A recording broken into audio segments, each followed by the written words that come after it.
রাশেদুল ইসলাম। মঞ্চে আসছেন মোহাম্মদ রাশেদুল ইসলাম।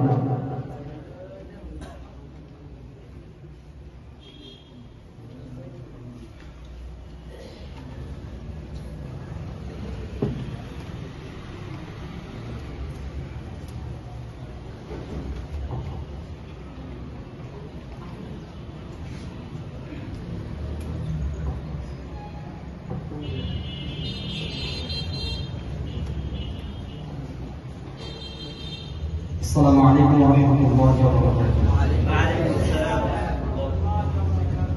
حامدا ونصلي ومسلما أما بعد، فقد قال الله تعالى: يا أيها النبي جاهد الكفار والمنافقين إلى آخر الآية.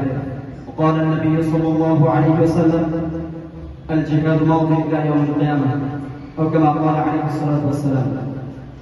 উদ্যোগার বাৎসরিক অনুষ্ঠিত সেমিনারের নম্বর সভাপতি, সুদক্ষ পরিচালক ও অভিজ্ঞ বিচারক মন্ডলী এবং আমরা সম্মুখ উপবিষ্ট রয়েছেন বাংলাদেশের বিভিন্ন জেলা থেকে সমবেত সদস্যের সংসদীয় ভাই বন্ধুগণ, সকলকে আমার অভিনন্দন ও শুভেচ্ছা জ্ঞাপন করছি। সম্মানিত উপস্থিতি, মিসবাহুল কোরআন ছাত্র কাফেলার পক্ষ থেকে আজকের আলোচনার জন্য যে বিষয়গুলো নির্ধারণ করে দেওয়া হয়েছে তার মধ্যে থেকে জিহাদ বনাম সন্ত্রাস বিষয়টি বেছে নিয়েছে। উক্ত বিষয়ের উপর কিছু পরিমাণ আলোকপাত করার প্রয়াস করা হবে ইনশাআল্লাহ। প্রথমে জেনে নিয়ে জিহাদ কি এবং সন্ত্রাস কি। ইবনে কাইয়িম রাহিমাহুল্লাহ আলাইহি বলেছেন, জিহাদের 13টি স্তর রয়েছে। তার মধ্যে 4টি প্রবৃত্তির সঙ্গে 2টি শয়তানের বিরুদ্ধে, 3টি সমাজ থেকে জুলুম অত্যাচার দূর করার লক্ষ্যে, বাকি 4টি কুফফার এবং মুনাফিকদের বিরুদ্ধে। তাই তো রাসূলুল্লাহ সাল্লাল্লাহু আলাইহি ওয়াসাল্লাম 23টি মতান্তরে 27টি যুদ্ধে সরাসরি অংশগ্রহণ করেছেন। পরোক্ষভাবে তিনি 7টি জিহাদ পরিচালনা করেছেন। আর এই যুদ্ধ জিহাদ করেছিল শুধুমাত্র খোদার জমিনে দিনকে প্রতিষ্ঠা করা এবং কুফফার এবং মুনাফিকদের বিরুদ্ধে, মুনাফিকদের শক্তির পরিসমাপ্তি ঘটানোর লক্ষ্যে উদ্দেশ্যে। এই সম্পর্কে আল্লাহ তাআলা সূরাতুল হিজর নম্বর আয়াতে বলেছেন, ফাসতাহ বিমা তু'মার ওয়া আ'রিদ আনিল মুশরিকিন। জিহাদের পরিপূর্ণ বোঝাতে গিয়ে আল্লাহ তাআলা সূরাতুল সাফফের 11 আয়াতে বলেছেন, ইয়া আইয়ুহাল্লাযীনা আমানু হাল আদুল্লুকুম আলা তিজারাতিন তুনজীকুম মিন আযাবিন আলীম তু'মিনুনা বিল্লাহি ওয়া রাসূলিহি ওয়া তুজাহিদুনা ফী সাবিলিল্লাহি বিআমওয়ালিকুম ওয়া আনফুসিকুম যালিকুম খায়রুল লাকুম ইন কুনতুম তা'লামুন। মুজাহিদের উৎসাহের দিকে আল্লাহ তাআলা সূরাতুল সাফফের 4 নম্বর আয়াতে বলেছেন, ইন্নাল্লাহা ইউহিব্বুল্লাযীনা ইউকাতিলুনা ফী সাবিলিহি কান্নাহুম বুনিয়ানুম মারসুস।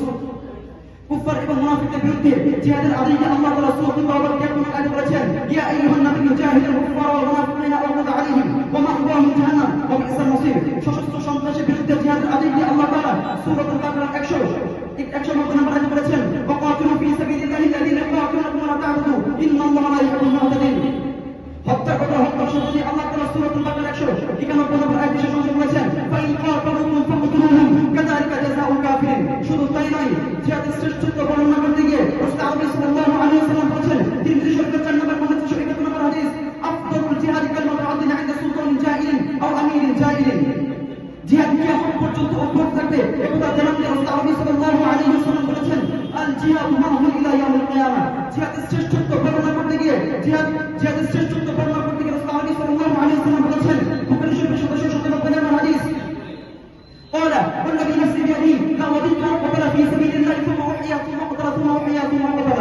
সম্মানিত উপস্থিতি, চলুন জেনে সন্ত্রাস হলো যার সাথে কোনো সমস্যা নেই তার সাথে সহিংস আচরণ করা কিংবা ভীত সন্ত্রস্ত করে যে কোনো মূল্যে দাবি মেনে ব্যর্থ করা। 1979 সালের 16 এপ্রিল টাইম ম্যাগাজিন রিপোর্ট করেছে, বিগত 150 বছরে পাশ্চাত্য ইসলামের বিরুদ্ধে 60,000-এর বেশি বই লিপিবদ্ধ করা হয়েছে। এছাড়াও টেলিভিশন, সিনেমা, ইলেকট্রনিক গেমস ও ওয়েবসাইট সহ বিভিন্ন প্রচার মাধ্যমে যে সমস্ত প্রপাগান্ডা করা ছড়ায় এর অন্যতম হচ্ছে জিহাদ আর মুসলিমদের আখ্যানে সন্ত্রাস। অথচ শিয়া আবু তালিব রাসূলুল্লাহ সাল্লাল্লাহু আলাইহি ওয়াসাল্লাম তার আত্মীয়-স্বজনকে 3 বছর বন্দী করেছিল প্রতিক্রিয়া। অতঃপর অসংখ্য সাহাবীকে দেশান্তরিত এবং রাসূলুল্লাহ সাল্লাল্লাহু আলাইহি ওয়াসাল্লামকে হত্যার প্রয়াস চালিয়েছিল। ফলে তিনি মক্কা ছাড়তে বাধ্য হয়েছিল। তারা যখন ইসলামকে ভূমির সাথে মিশে যাওয়ার চেষ্টা করছিল, মুসলিমগণ অস্তিত্ব রক্ষার্থে তরবারি হাতে খুঁজতে বাধ্য হয়েছিলেন। অথচ তারা বলে মুসলমানরা এটাকে হানাহানি মূলতা। অপরদিকে হিন্দুদের ধর্মগ্রন্থ মহাভারত রামায়ণ পুরোটাই যুদ্ধ হানাহানি নিয়ে এবং গীতার যুদ্ধের নির্দেশ দেওয়া হয়েছে, বাইবেলের বারোটা যুদ্ধের নির্দেশ দেওয়া হয়েছে। পক্ষান্তরে রাসূলুল্লাহ সাল্লাল্লাহু আলাইহি ওয়াসাল্লামের পুরো জীবনে সমস্ত যুদ্ধে মিলে মাত্র 1018 জন মানুষ নিহত হয়েছে। অপরদিকে বাইবেলে এক এক যুদ্ধে 40 বছর থেকে কয়েক লক্ষ কাফির হত্যার বর্ণনা বিবরণ করা হয়েছে। কাজেই সরাসরি দিতে চাই, বদরের যুদ্ধে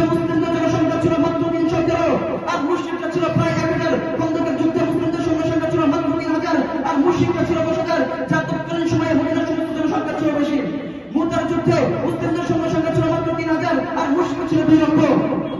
যুদ্ধের জন্য বিদায়কালে রাসূলুল্লাহ সাল্লাল্লাহু আলাইহি ওয়াসাল্লাম বলেছিলেন, জায়েদ শহীদ সাফর শহীদ আব্দুল্লাহ বিন রাওয়াহা রাদিয়াল্লাহু আনহু শহীদ হলে মুসলিমগণ মুশাওয়ারা ভিত্তিতে আমির নির্বাচন করবেন। এবার খালিদ বিন ওয়ালিদ রাদিয়াল্লাহু আনহু যখন আমির বানানো হলো, তিনি এমন ভাবে সৈন্যকে নেতৃত্ব করেন, সামনের সৈন্যকে পেছনে, পেছনের সৈন্যকে সামনে, ডানের সৈন্যকে বামে, বামের সৈন্যকে ডানে নিয়ে তিনি বিক্রম যুদ্ধ করতে করতে যখন জঙ্গলের দিকে চলে গেলেন, এবার মুশরিকরা বুঝতে পারলো এইদিকে গেলে নিশ্চিত মৃত্যু, তখন তারা আস্তে আস্তে পালাতে শুরু করলো। এভাবেই মুসলিমদের অনুকূলে মুশরিকদের প্রতিকূলে যুদ্ধের পরিসমাপ্তি ঘটলো। কাজেই বলতে চাই, ওই বিশ্বের মুসলিম, তোমরা যদি তোমাদের বুকে ধারণ করো ইল হুকমু ইল্লা লিল্লাহ, আর তোমাদের মাথায় রাখো ইন্নাল কুওয়াতা লিল্লাহি জামিআ, এবং উলামায়ে কেরামের নেতৃত্বে জিহাদের ময়দানে ঝাঁপিয়ে পড়ো, জিহাদের পথে নেমে যাও। আমি তাগীদ দিয়ে বলতে পারি, সাহসিকতার সাথে বলতে পারি, পৃথিবীতে এমন কোন কুফরি শক্তির জন্মই নেয়নি, এমন কোন তাগুত শক্তির জন্মই নেয়নি, এমন কোন বাতিলদের জন্মই নেয়নি, এমন কোন গাদ্দারদের জন্মই নেই যারা তোমাদেরকে উঠিয়ে দেয়।